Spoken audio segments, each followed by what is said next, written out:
Hey, what's up, guys? Okay, so this one is real writers don't have a backup plan, right? That's what they tell you. Just live into your passion. Sorry, my mic died. I gotta buy another one. Um, okay, so don't have a safety, don't have a backup plan, and have no safety net. Okay, let's start this one here. You could win an Oscar, let's say. You reach the pinnacle, right? And then for some reason you go cold in the industry. And if you weren't managing your money right, you might end up polishing your Oscar and being in a studio apartment and setting that Oscar on a fold out plastic table. And you used to be a big deal, you know? And now you're broke. And now you're wondering, how much could I sell this Oscar for? You know what the answer to that is? $1. You have to sell it back to the Academy. Now you can go buy a cheeseburger at McDonald's. Okay? And I don't get why when you talk about money, you talk about finances, you talk about managing your career, you talk about strategy, you talk about, knowing the business you're in, learning about it, then boop, people will probably click off this video very quickly. And or when you talk about that in Clubhouse, you see people, boom, they smoke bomb, they're out of here. We're not talking about, slug lines today. We're not talking about craft. We're not talking about, dialogue. We're not talking about this kind of stuff. Then they're like, boop, they pull the parachute later, To me, that is one of the most important aspects of the industry, is having a backup plan, especially now in this current climate. Having a safety net. I've done it where I haven't had a safety net or a backup plan, and it's fucked me up, So these are mistakes I made. But they want you to fly by the seat of your pants that are made out of glitter and will rise you to the heavens. Okay? Let's talk about this first. Staff writers, right? Someone becomes a staff writer, they post that on Twitter, and people are like, my God, you are a god. And then some of those staff writers are like, let me look down upon you from my high pedestal. Okay, well, check it out. The average a brand new staff writer is gonna make is around 30-something thousand.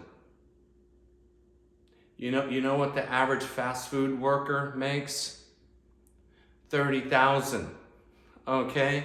So if we have a single staff writer, or we have, let's say, a couple that works at McDonald's, they're making more than the staff writer.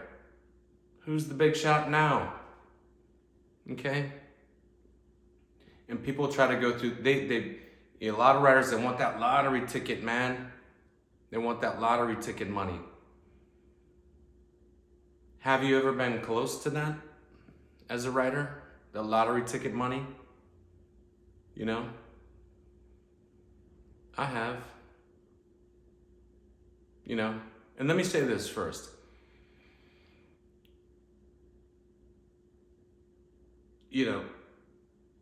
When we were, and this is a different take on that story, when we were trying to make that certain deal,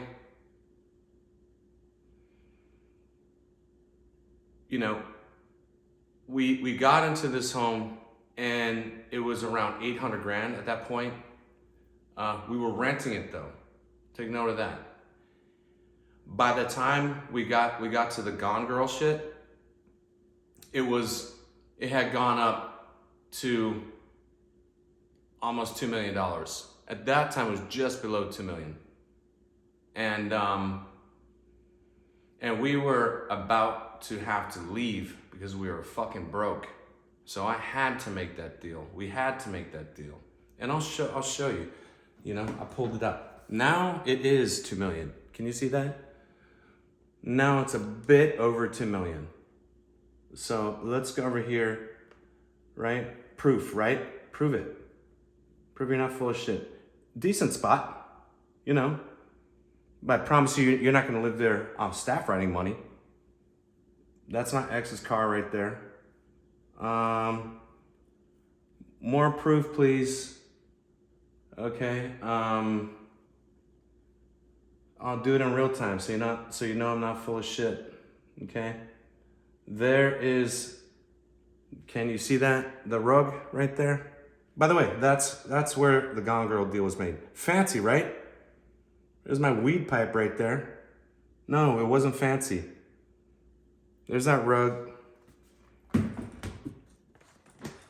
And there it is right now. Okay? Can you see it? Yeah. Okay, cool. So let's continue. So here's the thing with that. We were being stupid, you know, and so we're broke at this point, and so you know, I'm not gonna say the low offer, but it was low 6 figures I meant, and I knew that isn't even if we made that deal, it's not enough to sustain us past 3 months. You know, living there. It's not. And plus everything else we're spending money on, it's not going to be. So that's not going to work for us. You know, ultimately, yeah, it was a splashy thing, right? And then I would say, but have a fucking backup plan. And that's the thing there. At that point, you know, if we would have bought it, we would have had we would have had a little bit over $1 million in equity. $1 million. So then guess what? Then you're not panicked. Like on some of those big deals, the window they give you to make the deal is really tiny. Okay, so then we wouldn't have been panicked. I wouldn't have been panicked. And I would have realized, like I said, that we can get more money for this. You know? So, you know, if you're gonna say, well, I mean, not having a safety net, not having a backup plan work for that. Barely, dude. Barely. But I realized I left money on the table. A little bit. How much is a little bit, Jason? Well, probably enough to go buy a Porsche cash, like that. Probably something like that. This shit matters, man. I don't know why writers are not interested in their careers. I don't get it. Another one, lottery ticket. So I had an A-list producer on my pilot. We were going to A-list directors. Like who? Like Ang Lee, like who else? Catherine Bigelow, Darren Aronofsky, Chris Nolan. Okay, and then,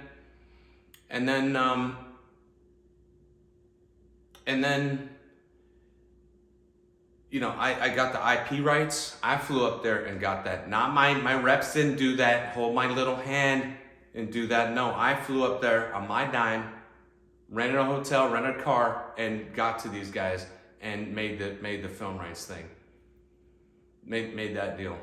Okay, and at the same time, I knew the VP of HBO and got in to do a pre-pitch meeting. And I recommend this, man. If you know someone, you're tight enough where you can go in and be like, hey, can I fucking like run this past you real quick? You know, and then he was like, here's some things you need to fix in the pitch, a couple things, yeah, I like the concept, but you gotta fix these things, you know, for HBO when everybody comes in. That's what we like to see. Plus, the producer was like, if you're name was Aaron Sorkin, you would sell this for $1 million. Right in your pocket. Okay? And why do I believe that? He's not lying to me, because he had already done a hit film with Aaron Sorkin about some folks in Silicon Valley, if you happen to see that one. So I had a lot going for me on that deal, right? Or on that project, I should say. But I had no backup plan, dude. I had no backup plan. I had no fucking safety net. And I'm going through my savings at this point. Because after the Gone Girl thing, we were getting checks like $100,000 here. Straight to us. Commission, dude. That's why I said the other day, some people make more off commission than that. $100,000 here, $60,000 here, $30,000, the next month, like a $60,000 check comes in that month, nothing comes in. Next month, like $10,000 comes in. Next month, $40,000 and $20,000, next month, another $100,000 check comes in. Shit like this. Doing well, man. And just running the whole year like that. So no, there wasn't just one deal, dude. But I'm running through my savings at this point when I'm working on this show, this project, and and I'm still spending money.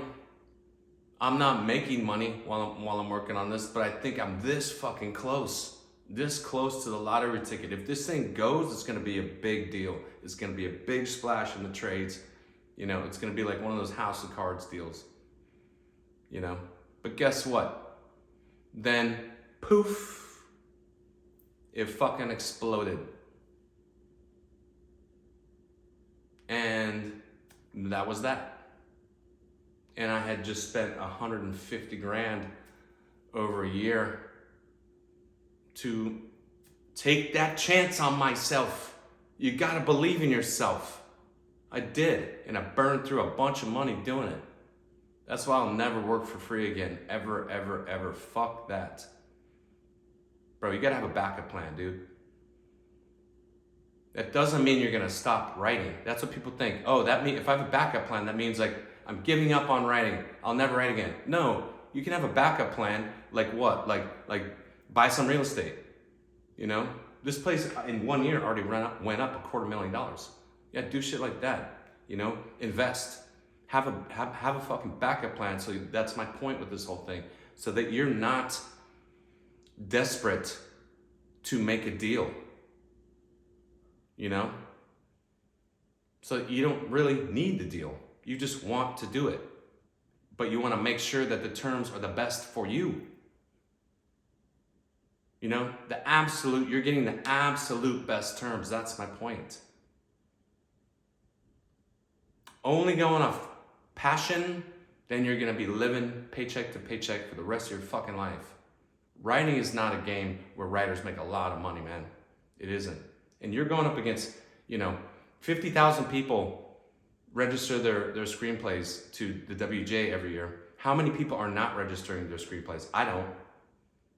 I've spoken to a bunch of other working writers, who is your other competition, non-working, a sea of non-working, and a sea of working writers. That's our competition. And passion, I have passion. When I write my stuff, when I hear people say, I do 2 hours a day, to me, I'm like, okay, that's fine. But when I write, I'm doing like 12 hours a day, pretty much standard.